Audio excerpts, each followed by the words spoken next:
The way that our minds are designed is our minds are designed to stop you at all costs from doing anything that might hurt you. There are so many people in the world, and you know, you may be watching this right now, and you have these incredible ideas, and what you think is missing is motivation. And that's not true. Because the way that our minds are wired, and the fact about human beings, is that we are not designed to do things that are uncomfortable or scary or difficult. Our brains are designed to protect us from those things because our brains are trying to keep us alive. And in order to change, in order to build a business, in order to be the best parent, the best spouse, to do all those things that you know you want to do with your life, with your work, with your dreams, you're going to have to do things that are difficult, uncertain, or scary, which sets up this problem for all of us. The one thing we have in this world is we can't control the events, but we can choose what to focus on, we can choose what things mean, and we can choose what to do. Those three choices, those three decisions really control our life. You can always make a decision. That's always in your control. Staying with somebody that treats you like garbage is a decision. It is. Staying at a job that you hate is a decision. Staying in the body that you are not proud of is a decision. Is it going to be easy? No, it's not going to be easy to change. It's simple. It's your job to push yourself. It's not the smartest people who achieve success.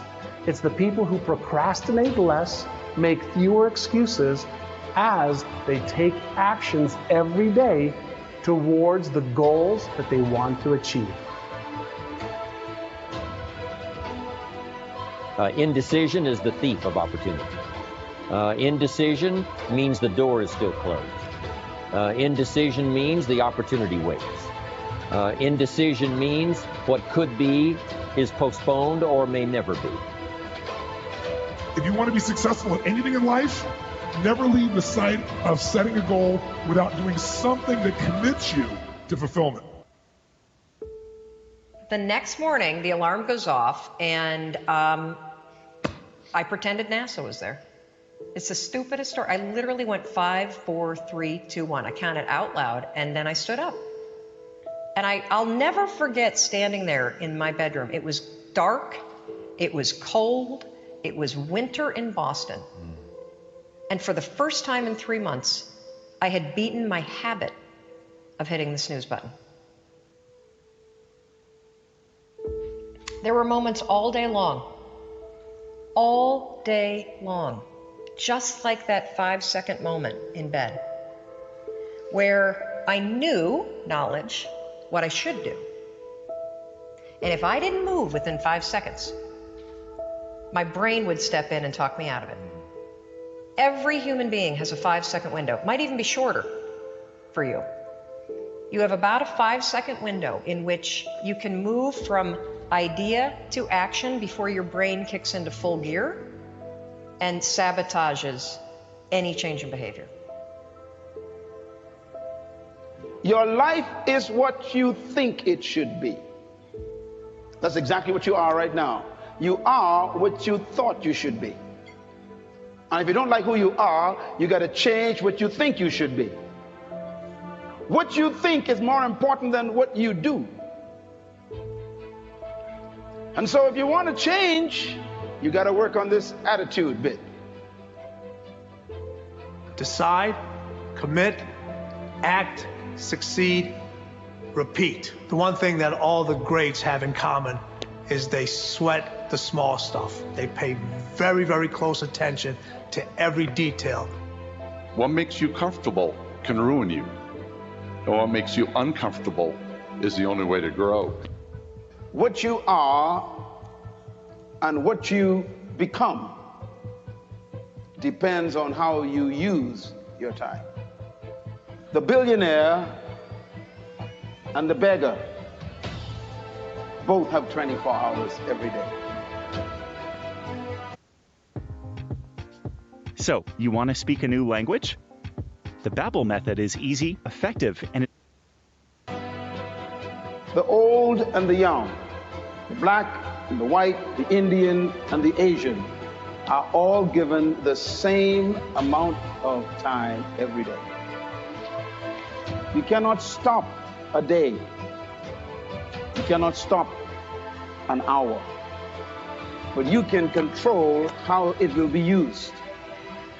Your life comes down to your decisions, and if you change your decisions, you will change everything.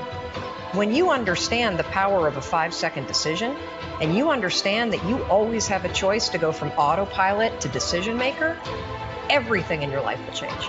You will be a different negotiator, you will be different in sales, you will be unstoppable in the gym, because you will realize the amount of garbage that you put in the way of your hopes, of your dreams, of your potential, of your confidence, of your courage.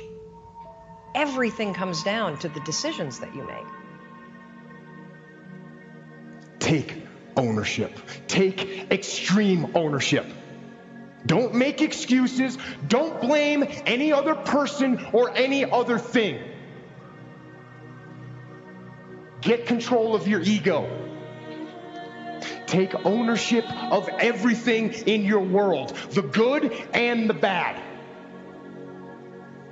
Take ownership of your mistakes, take ownership of your shortfalls, take ownership of your problems, and then take ownership of the solutions that will get those problems solved.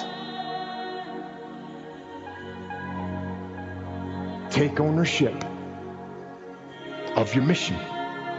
Take ownership of your job, of your team, of your future, and take ownership of your life. The first source of inspiration is deciding.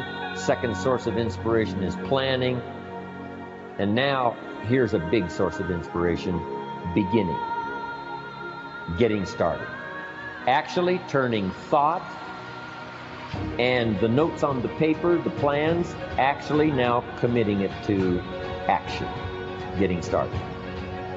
I'm a humongous believer that ideas are and that execution's the game. well, I think the one thing that discipline definitely does help you with is it helps you get things done. And when you get things done, when you actually do things, you have more success. If you have more success, and sometimes a big part of success is just not being fucking lazy and just doing it. Yeah. That's like 90% of it is just showing up. Get there and start working. Like, you're not going to feel perfect every day. If I only worked out when I felt good, I'd be a fat fuck. Discipline, it does start with waking up early. It really does. But that is just the beginning. And I always say that discipline is the root of all good qualities. But you have to absolutely apply it to things outside of just waking up early. It's everything. It's working out every day, making yourself stronger and faster and more flexible and healthier.